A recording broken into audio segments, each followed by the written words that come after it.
सभी छात्रों का श्री बाल मंदिर इंटर कॉलेज राठ की ओर से स्वागत है। इस ऑनलाइन वीडियो में कल हमने पढ़ा था प्रथम कोटि की अवक्रिया और प्रथम कोटि की अवक्रिया का समाकलन वेग समीकरण।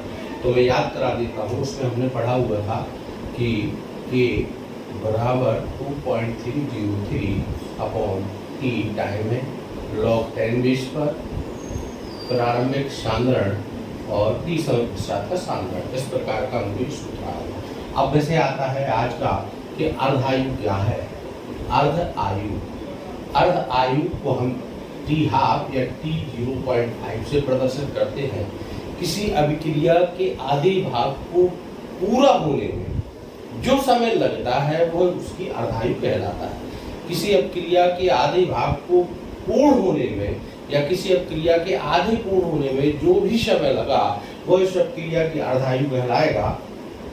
और हम यहाँ पर देखेंगे कि अर्धायु को कैसे हम पढ़ेंगे। यदि हमको ज्ञात हुआ कि अर्धायु के लिए कि t बराबर t हाफ का प्रयोग करेंगे तो अभिकारक का जो सांद्रण है a के स्थान पर कितना करेंगे प्रयोग, a0/2 करेंगे, क्योंकि t समय पश्चात आधी मात्रा हो गई है। ये t समय पश्चात इतनी थी तो आधे मात्रा होने के पश्चात इतनी हो जाएगी। अब हम इस मान को हम इस समीकरण में रखते हैं तो क्या होगा कि equal to 2.303 t half log 10 base पर a0 और a0/2। यहाँ से ये फिनिश हो गया तो k बराबर 2.03 upon t half log 10 base पर 2। तो आपको पता है log 10 2 का मान 0.3010 प्राप्त होता है। हम वैल्यू को रखते चले जाएंगे, मल्टीप्लाई कर देंगे, ये आएगा 0.6932 अपॉन टी हाफ। अब टी हाफ के लिए क्या रखेंगे, टी हाफ बराबर 0.6932 अपॉन के। ये प्रथम कोटि की अवक्रिया का समाकलन वेग समीकरण होगा। इसमें आपको कुछ भी नहीं करना है, समय को आधा करना है और जो t समय पश्चात जो सांद्रण था उसको भी आधा करना है प्रारंभिक सांद्रण के। तो हमने वही किया है। अब हम अब इस टॉपिक में आगे बढ़ते हुए चलते हैं कि हमको ये ज्ञात हो कि प्रथम कोटि की अवक्रिया का जो समीकरण है ये हो गया, अर्धायु समीकरण हो गया। अब पढ़ते हैं प्रथम कोटि की अवक्रिया के लक्षण।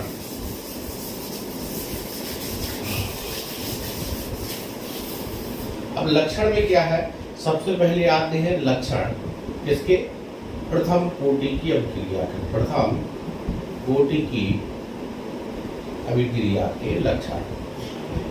लक्षण में नंबर 1 कहता है कि वे अभिक्रियाएं जिनकी दर अभिकारक के सांद्रण की घात 1 के समानुपाती होती है प्रथम कोटि की अभिक्रिया कहलाती है। दूसरा, प्रथम कोटि की अभिक्रिया के लिए वेग स्थिरांक का समय इनवर्स होता है, जैसे कि हम पहले पढ़ा चुके हैं। तीसरे पर प्रथम कोटि की अवक्रिया का समाकलित वेग समीकरण ये ज्ञात होता है।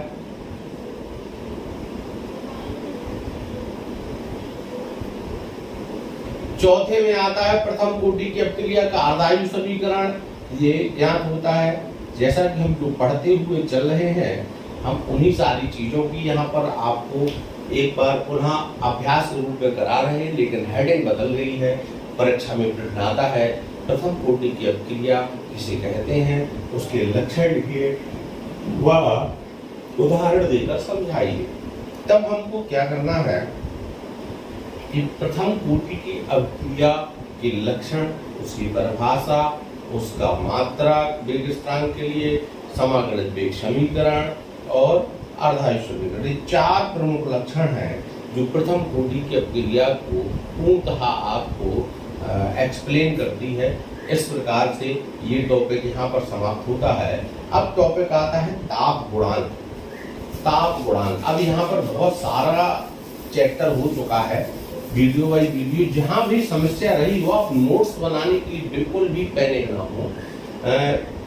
मैंने पहले बताया है कि एप्लीकेशन को डाउनलोड कर लें, जो मेरा एप्लीकेशन है service chemistry classes, Google play store से, और आप ई बुक पर जाएं। ई बुक पर जा करके देखिए, रासायनिक बलगत की बिल्कुल मुफ्त है, आप उसका लाभ ले सकते हैं, फिर जैसा आप चाहें।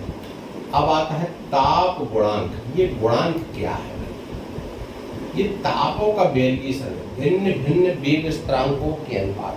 कितने ताप के अंतर पर? 10 डिग्री सेंटीग्रेड ताप के अंतर पर,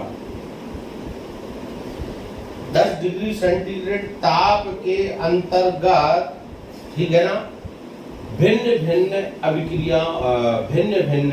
अभिक्रियाओं के वेग स्थिरांकों के अनुपात को ताप गुणांक कहते हैं। कैसे? अब अंतर इतना होना चाहिए, तो ताप गुणांक बराबर के T प्लस 10 डिग्री अपॉन के T। ये मतलब, ये T मतलब है जो भी हो, T इक्वल रहेगा, ये आपका ताप गुणांक कहलाता है। 10 डिग्री सेंटीग्रेड ताप के अंतर पर अभिक्रियाओं के वेग स्थिरांकों के अनुपात को ताप गुणांक कहते हैं। अभिक्रियाओं के वेग स्थिरांक के अनुपातों को ताप गुणांक कहते हैं। कब कहते हैं? जब 10 डिग्री सेंटीग्रेड ताप का अंतर हो। आज इतना ही। कल हम पढ़ेंगे सबसे बाढ़ की सरल और रुचिकर और महत्वपूर्ण हेडिंग, टक्कर सिद्धांत, कोलाइजन थ्योरी के बारे में कल जानकारी होगी। आज के लिए इतना ही, और कोरोना काल में आप सभी सुरक्षित रहें, घर पर अपना परिवारजनों को सुरक्षित रखें, और बड़ी चिंता करें अपने स्वास्थ्य की, अपने माता पिता की। यही ईश्वर से कामना है कि आप सभी स्वस्थ रहें। आज के लिए इतना ही। सभी को बहुत बहुत धन्यवाद।